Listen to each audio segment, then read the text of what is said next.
आमे जेतेबेले switch on करू light जली जाए फैन चले किंतु केबे भाबिछंती एही बिजुली आम पाखरे पहुंचिबा पछरे कोन सब थाए एहा पछरे थांती इलेक्ट्रिकल ट्रांसफॉर्मर बड़ बड़ मशीन जो माने चुपचाप निज काम करंती किंतु एही शक्तिशाली जंत्रगुड़िकु किए सुरक्षा दिए आसंतु आजी सेही अदृश्य रक्षकमानक कहानी भितरकु जिबा। तेबे प्रश्न उठुछि आम पावर ग्रिडर एही हृदयको एही विराट मशीनकु सुरक्षा केमिति दिया जाए कारण जदि एथिरे किछि भी असुविधा हुए तेबे एक बड़ धरणर विफलता देखा देई पारे सेठिपाई एहार सुरक्षा व्यवस्था को बुझिबा बहुत बहुत जरूरी। तेबे आजिर आलोचनारे आमे ट्रांसफॉर्मरर एही सुरक्षा दलर प्रत्येक सदस्यंकु भेटिबा। आमे देखिबा केमिति तेल आउ तापमात्रा उपरे नजर रखा जाए भितरे हेउथिबा त्रुटिकु केमिति धरा जाए आउ अत्यधिक चाप ओ आर्द्रता भली शत्रुंक सह केमिति लढा जाए। तेबे चलंतु आरंभ करिबा आमर प्रथम विषयरु तेल आउ तापमात्रा। देखंतु जेमिति आम शरीर पाई रक्त ठीक सेमिति ट्रांसफॉर्मर पाई हुछि तेल एहा खाली ठंडा करेनी बरं गोटे भल इन्सुलेटर भाबरे भी काम करे तेणु एहार स्थिति उपरे नजर रखिबाटा एकदम जरूरी। भाबंतु तो जदि एही तेल जहा ट्रांसफॉर्मर जीवन टिके टिके करे लीक होई जाए ताले कौन हेबो धीरे धीरे ट्रांसफॉर्मर अत्यधिक गरम हेबाकु लागिबो आउ शेषरे संपूर्ण भावे काम करिबा बंद करदेबो। एहा एको बहुत बड़ विपद। आउ एहिठी आसे आमर प्रथम रक्षक मोग जहार पूरा ना हेला मैग्नेटिक ऑयल गेज। एहा कंजर्वेटर टैंक उपरे जणे सतर्क प्रहरी भली बसी थाए आउ लगातार तेलर स्तरकु मापु थाए। एहार काम करिवार तरीका बहुत मजादार।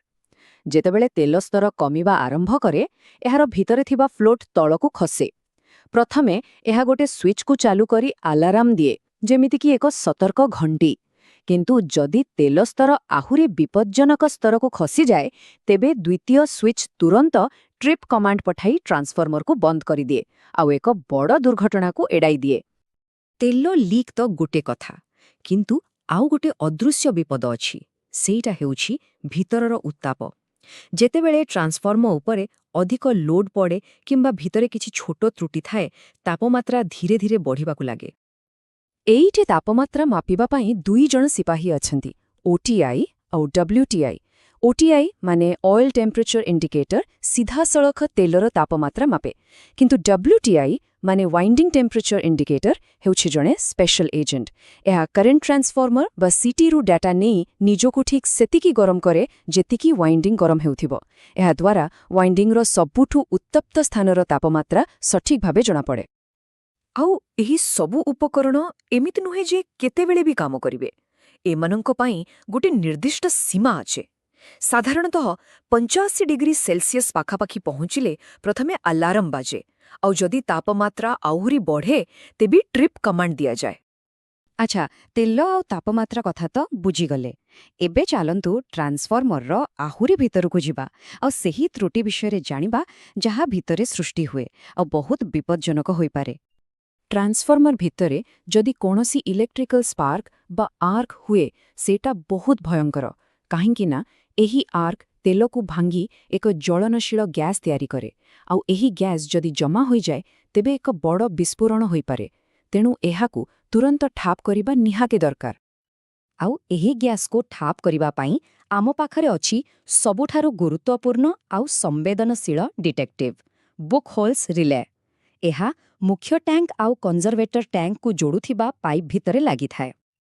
एहार बुद्धि बहुत प्रखर। एहा छोट आउ बड़ त्रुटि भितरे फरक जानी पारे। जदि कोनोसी छोट त्रुटि हुए गैस धीरे धीरे बाहरी रिले भितरे जमा हुए आउ अलार्म दिए किंतु जदि कोनोसी बड़ त्रुटि हुए तेबे तेलर एक प्रचंड सुଅ सृष्टि हुए जहा रिलेर तळ स्विच को धक्का देई तुरंत ट्रांसफॉर्मर को ट्रिप करी दिए। बुचहोल्स रिलेर जणे संपर्कीय भाई बोली कहि परिबा से हेउछि ओएसआर माने ऑयल सर्ज रिले। एहा खास करी ऑनलोड टैप चेंजर बा ओएलटीसी को सुरक्षा देबा पाई तैयारी होईछि कारण ओएलटीसी ट्रांसफॉर्मर रो एक बहुत संवेदनशील अंश। गैस कथा तो गला किंतु जदि हठात प्रचंड चाप सृष्टि हुए ताहेले कोन हबो एहा एक भिन्न प्रकारर विपद जहा पाई प्रस्तुत रहिबाकु पड़े। कल्पना करंतु एक बड़ आभ्यंतरीण फॉल्ट जोथिरे तेल मुहूर्त करे बाष्प होई जाए ଏହା ଏତେ ଶକ୍ତିଶାଳୀ ଚାପ ସୃଷ୍ଟି କରେ ଯେ ଟ୍ରାନ୍ସଫର୍ମରର ମୋଟା ଷ୍ଟିଲ୍ ଟ୍ୟାଙ୍କି ବି ଫାଟି ଯାଇପାରେ। ଏହା ଏକ ପ୍ରକୃତ ବିନାଶ। ଏମିତି ଏକ ବିନାଶକାରୀ ପରିସ୍ଥିତିରୁ ବଞ୍ଚାଇବା ପାଇଁ ଆସେ ଆମର ଶେଷ ସୁରକ୍ଷା କବଚ PRD ମାନେ ପ୍ରେସର ରିଲିଫ୍ ଡିଭାଇସ୍।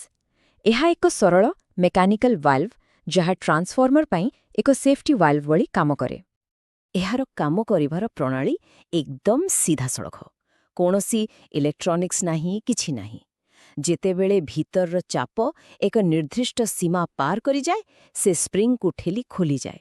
ଆଉ ଅତିରିକ୍ତ ତେଲ ଆଉ ଗ୍ୟାସ୍ ସୁରକ୍ଷିତ ଭାବରେ ବାହାରିଯାଏ, ଯାହା ଟ୍ୟାଙ୍କକୁ ଫାଟିବାରୁ ବଞ୍ଚାଇ ଦିଏ। ଏବେ ଆସନ୍ତୁ ଆମର ଶେଷ ଶତ୍ରୁ କଥା କହିବା। ଏହି ଶତ୍ରୁ ଧୀରେ ଧୀରେ ଆକ୍ରମଣ କରେ ଆଉ ଦେଖା ବି ଯାଏନି। ସେ ହେଉଛି ଆର୍ଦ୍ରତା ବା ନମି, ଯାହା ବାୟୁମଣ୍ଡଳରେ ସବୁବେଳେ ଥାଏ। ଆଶ୍ଚର୍ଯ୍ୟ ଲାଗିପାରେ, କିନ୍ତୁ ଟ୍ରାନ୍ସଫର୍ମର ବି ନିଶ୍ୱାସ ନିଏ ଆଉ ଛାଡ଼େ। ଯେତେବେଳେ ଲୋଡ୍ ବଢ଼େ, ତେଲ ଗରମ ହୋଇ ଫୁଲେ ଆଉ ବାୟୁ ବାହାରକୁ ଯାଏ। ଯେତେବେଳେ ଲୋଡ୍ କମେ, ତେଲ ଥଣ୍ଡା ହୋଇ ସଙ୍କୁଚିତ ହୁଏ ଆଉ ବାହାରୁ ବାୟୁ ଭିତରକୁ ଟାଣି ହୋଇଯାଏ। ଆଉ ଯଦି ସେହି ବାୟୁରେ ଆର୍ଦ୍ରତା ଥାଏ, ତେବେ ତାହା ତେଲ ପାଇଁ ବିଷ ସଦୃଶ।